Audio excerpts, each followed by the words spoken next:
ایسے ہی گزر گیا۔ استاد فاطمی نیا بیان کرتے ہیں کہ ایک عالم دین تھے، ان کی زوجہ بہت شدید حلیل تھی، حتیٰ ڈاکٹروں نے جواب دے دیا۔ تو انہوں نے اپنے برادر ان لاء کو بولا کہ ان کے پاس گاڑی تھی کہ گاڑی لا کے رکھیں کہ شاید کسی بھی ٹائم پہ کچھ بھی ہو سکتا ہے، تاکہ کوئی گھر میں موجود ہو۔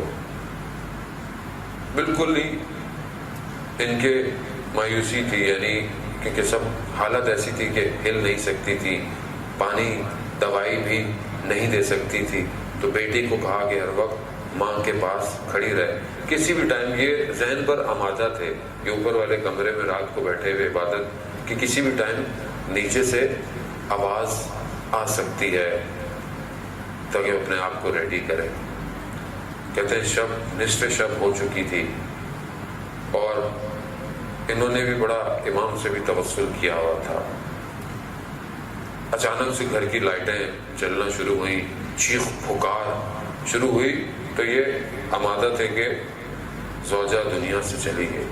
یہ دوڑے دوڑے نیچے آئے تو دیکھا کمرے میں کوئی بھی نہیں ہے۔ جب جا کر دیکھا تو صحن کے اندر چادر پہنی ہوئی، وہ جو لب ہل نہیں سکتے تھے پانی کے لیے، وہ چادر پہنی ہوئی صحن میں چہل قدمی کر رہی ہے، اور ایک دم پریشانی کی حالت میں۔ تو یہ جا کر پوچھا کہ کیا ہوا؟ بیٹی چیخیں مارتی ہے کہ یہ ہم خواب تو نہیں دیکھ رہے، یہ حقیقت ہے۔ تو کہا ہاں بیٹا لگتا تو حقیقت ہی ہے۔ تو زوجہ نے بولا آپ ان باتوں کو چھوڑیں، جلدی کریں، وقت کا امام آیا تھا چلا گیا۔ آج جانے محترم ہم اپنے وقت کے امام کو پکارتے رہے اس طرح کہ یا صاحب الزمان اغثنی ادرکنی، مولا آئیے ہماری مشکلات کی طرف توجہ کیجیے، ہماری سب سے بڑی مشکل یہی ہے کہ آپ نہیں آ رہے ہیں۔ مدح ترانہ، میں کب آپ کو دیکھوں گا جبکہ یہ آنکھیں پوری دنیا کی مخلوق کو دیکھ رہی ہے، مگر آپ کو مولا نہیں دیکھ رہی ہے۔ میں ساری زندگی کربلا کو روتا رہا کہ لوگوں نے وقت کے امام کو چھوڑ دیا، تنہا چھوڑ دیا۔ وہ امام پیاسا تھا، وہ امام اس کی بھوک تھی، وہ امام اس کے بچوں کو شہید کر دیا، اس کے اہل حرم کے خیموں کو آگ لگا دی۔ مولا مولا کب تک ان غموں کو میں اپنے دل میں رہ کر اس دنیا سے چلا جاؤں گا؟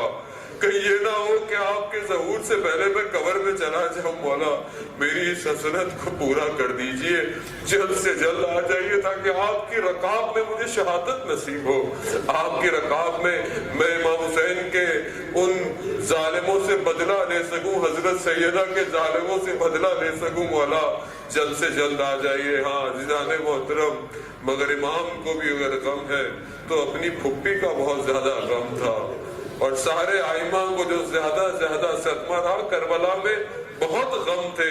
ہاں مگر حضرت زینب کا غم بہت بڑا تھا، کیونکہ وہ بیٹی تھی کہ جس کے لیے میرے مولا کائنات جب کوفہ میں اپنی حکومت کے لیے آئے ہیں تو یہ کاروان دن میں پہنچا ہے مولا کے دور حکومت میں۔ مولا نے کہا کہ رک جاؤ، رات کی تاریکی میں شہر میں داخل ہونا کہ اہل حرم کو کوئی دیکھ نہ سکے۔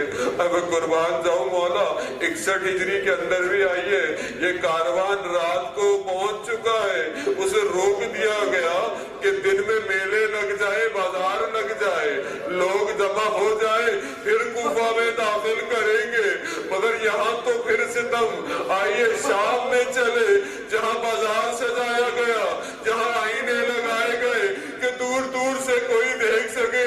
یہی تو وجہ ہے میرا چوتھا امام۔ ساری زندگی جب پوچھا گیا مولا کربلا میں کون سا غم بڑا غم تھا، تو مولا نے کچھ اور نہیں کہا ہائے شام، ہائے شام، ہائے شام۔ اللہ لعنت اللہ علی القوم الظالمین۔